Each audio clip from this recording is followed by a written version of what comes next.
दोस्तों, आप सभी लोग जानते हो इस साल का आखिरी महीना कौन सा महीना है। दिसंबर महीना शुरू हो चुका है और कोई भी व्यक्ति ऐसा नहीं होगा जो आने वाले नए साल को अच्छा ना बनाना चाहता हो। सब चाहते हैं कि 2024 नए साल के स्टार्टिंग में सबके पास धन हो, धन संपत्ति और जीवन में दुख और समस्या ना आए। ऐसा आप अपने मन में जरूर सोच रहे होंगे। क्या आपको ये सारी चीज़ें ऐसे ही मिल जाएंगी? बिल्कुल नहीं। अगर आप नए साल को अच्छा बनाना चाहते हो तो आपको भगवान शिव जी को प्रसन्न करना होगा। और भगवान कैसे प्रसन्न होंगे? भगवान प्रसन्न होंगे कुछ विशेष उपाय करने से, जो पूज्य गुरुजी प्रदीप मिश्रा जी ने अपनी कथा में बताए हैं। दोस्तों, इस वीडियो में साल के आखिरी महीने में किए जाने वाले कुछ विशेष उपाय बताएंगे जो आपको दिसंबर महीने में ही करने हैं। अगर आप इन उपायों को दिसंबर के महीने में किसी भी दिन करते हो तो आपका आने वाला साल मंगलमय और सुख से भरपूर होगा। साथ ही आपको धन की कमी कभी नहीं होगी। इस वीडियो में जो आज उपाय बताएंगे वो खासकर धन के लिए ही है।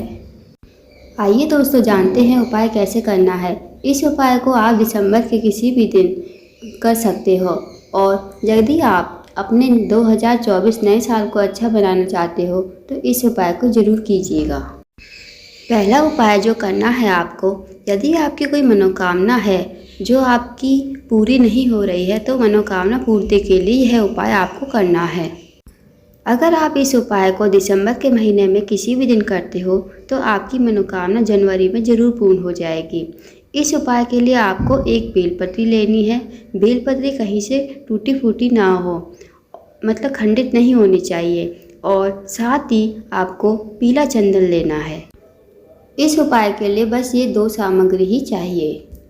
अब आप इस उपाय को या तो प्रातःकाल कर सकते हो या शाम के समय भी कर सकते हो। जहाँ तक हो आप इस उपाय को प्रातःकाल ही कीजिएगा।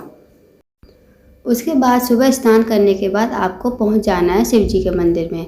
आपको जो भी पूजा अर्चना करनी है, जल चढ़ाना है या कोई भी दीपक लगाना है वो लगा लीजिए। इस उपाय को आपको बाद में करना है।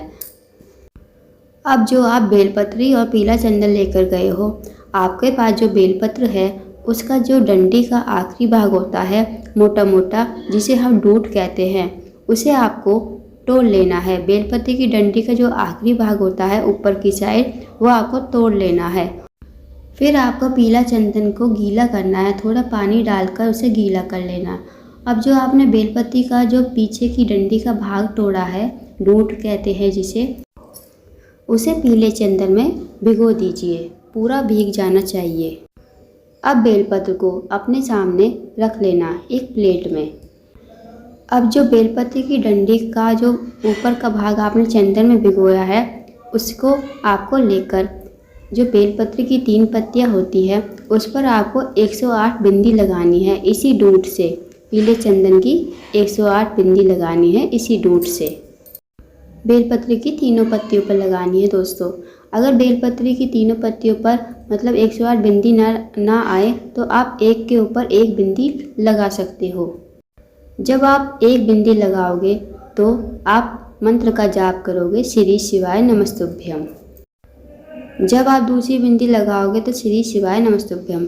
ऐसे ही आपको 108 बिंदी लगानी है और 108 मंत्र का जाप करना है। एक बिंदी लगाकर एक मंत्र का जाप, दूसरी बिंदी दूसरे मंत्र का जाप, तीसरी बिंदी तीसरे मंत्र का जाप। ऐसे ही आपको 108 बिंदी 108 मंत्र का जाप करना है, श्री शिवाय नमस्तुभ्यम। उसके बाद जब 108 बिंदी लग जाए तो आप डूट को साइड में रख देना। अब आपको करना क्या है, ध्यान से सुनिए। अब आपको बेलपत्री को सीधे हाथ में ले लेना है। जब आप बेलपत्री को उठा लोगे तो अब आपको 2 स्थानों पर स्पर्श कराना है। फिर आपको शिवलिंग के ऊपर समर्पित करना है। पहला स्थान है आपको माता अशोक सुंदरी के स्थान पर स्पर्श करवाना है। माता अशोक सुंदरी का स्थान वहाँ होता है दोस्तों जहाँ पर जलाधारी से जल बहकर जाता है। जो बीच में नाग देवता का निशान होता है वो माता अशोक सुंदरी का स्थान होता है। माता अशोक सुंदरी के स्थान पर स्पर्श करवाकर बेलपत्री को फिर आपको दूसरा भाग जहाँ पर कटी भाग होता है, जहाँ पर शिवलिंग रखा होता है, उसका गोल गोल भाग होता है नीचे का, वो कटी भाग होता है, वहाँ पर आपको एक बार स्पर्श करवाना है। अब आपको भगवान शिवलिंग के ऊपर अपनी मनोकामना कहते हुए ये बेलपत्र समर्पित करनी है। आपकी जो भी मनोकामना है, जो भी इच्छा है जो पूर्ण नहीं हो रही, भगवान से कहनी है अपनी मनोकामना और ये शिवलिंग के ऊपर समर्पित कर देनी है। उसके बाद 2 मिनट श्री शिवाय नमस्तुभ्यम का जाप करते हुए और भगवान से विनती करते हुए, हाथ जोड़ते हुए अपने घर आ जाइए। तो इस उपाय को विश्वास के साथ कीजिएगा। अगर आप दिसंबर के महीने में इस उपाय को कर लेते हो, अगर आपकी मनोकामना दिसंबर के महीने में पूर्ण नहीं होती, तो विश्वास कीजिए ये आपकी मनोकामना जनवरी के स्टार्टिंग में नए साल में ज़रूर पूर्ण होगी। तो इस उपाय को सुबह के टाइम ज़रूर कीजिएगा। आइए अब जानते हैं दूसरे उपाय के बारे में। इस उपाय को आप साल के आखिरी महीने में कर सकते हो, मतलब दिसंबर के महीने में। जो आपका आने वाला साल है वो खुशियों से भर जाएगा। इस उपाय को जब करना है जब आपके घर में धन संपदा की कमी हो, धन की कमी हो। इस उपाय को माताएं बहनें जरूर करें। इस उपाय को कोई भी कर सकता है वैसे तो, अगर घर की महिलाएं करेंगी तो इससे बहुत अधिक लाभ मिलेगा।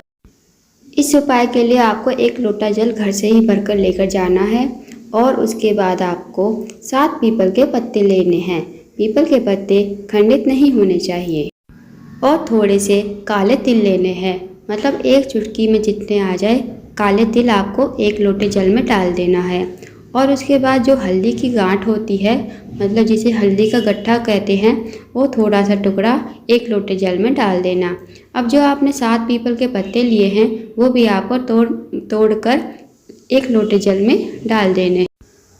अब आपने 1 लोटे जल में 7 पीपल के पत्ते तोड़कर डाल लिए, 1 हल्दी की मतलब छोटा सा टुकड़ा वो भी डाल लिया और 1 चुटकी काले तिल वो भी डाल लिए। अब इस लोटे जल को आपको लेकर पहुंच जाना है शिव जी के मंदिर में। ये उपाय आपको प्रातःकाल के समय ही करना है। अब आपको 1 लोटा जल धीरे धीरे श्री शिवाय नमस्तुभ्यम कहते हुए आपको समर्पित करना है शिवलिंग के ऊपर।